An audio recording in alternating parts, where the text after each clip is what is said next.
Hello friends, welcome back to Yasin food diaries. ఈరోజు వీడియోలో traditional స్టైల్లో నాటుకోడి చికెన్ కర్రీని చాలా టేస్టీగా ఇంకా చాలా సింపుల్గా ఎలా చేయాలో చూపించబోతున్నానండి. ఈ నాటుకోడి కర్రీ చాలా టేస్టీగా ఇంకా అథెంటిక్గా ఉంటుంది. ఈ కర్రీ రైస్లోకైనా, రాగి ముద్దతో అయినా లేదా చపాతీతో అయినా పర్ఫెక్ట్గా ఉంటుంది. ఇంటి వంట రుచిని గుర్తు చేయడానికి ఈ నాటుకోడి కర్రీ పర్ఫెక్ట్ చాయిస్ అండి.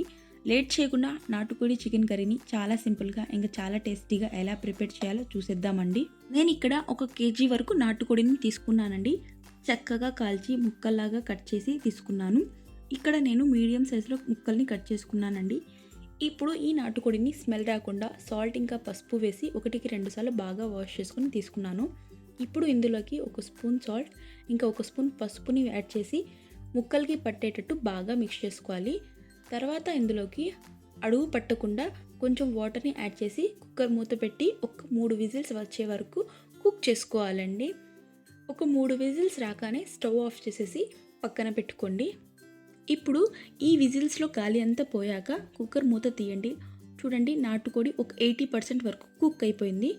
రిమైనింగ్ 20% మనం మసాలాలో కుక్ చేస్తే టేస్ట్ నెక్స్ట్ లెవెల్లో ఉంటుందండి. ఇప్పుడు మసాలా కోసం మిక్సీ జార్ని తీసుకోండి.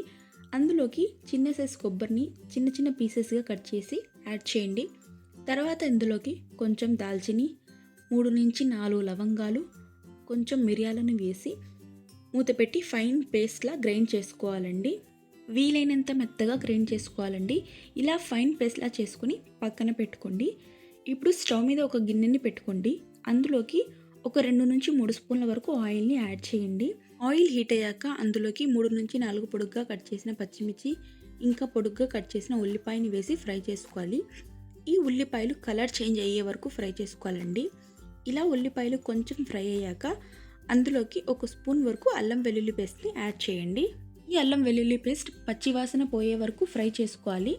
తర్వాత అందులోకి ఒక పొడుగ్గా కట్ చేసిన టొమాటోని యాడ్ చేసి ఫ్రై చేసుకోవాలి. ఈ టొమాటోలు మనం మెత్తగా మగ్గే వరకు ఫ్రై చేసుకోవాలండి. ఇలా టొమాటోలు కొంచెం ఫ్రై అయ్యాక అందులోకి మనం ముందే గ్రైండ్ చేసి పక్కన పెట్టుకున్న మసాలాని యాడ్ చేయండి.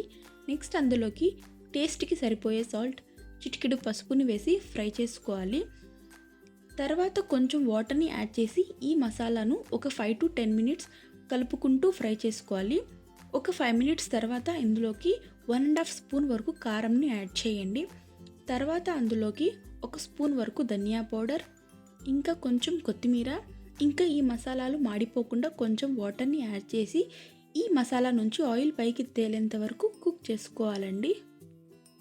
ఇలా ఆయిల్ పైకి తేలిన తర్వాత ఇందులోకి మనం ముందే బాయిల్ చేసుకుని నాటుకోడిని యాడ్ చేసి బాగా మిక్స్ చేసుకోవాలి.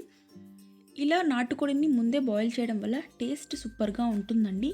తర్వాత అందులోకి గ్రేవీ కన్సిస్టెన్సీకి సరిపోయే వాటర్ని యాడ్ చేసి మరొకసారి బాగా మిక్స్ చేసుకొని మంటని హై ఫ్లేమ్లోకి అడ్జస్ట్ చేసుకొని మూత పెట్టి ఒక 10 మినిట్స్ కుక్ చేసుకోవాలండి.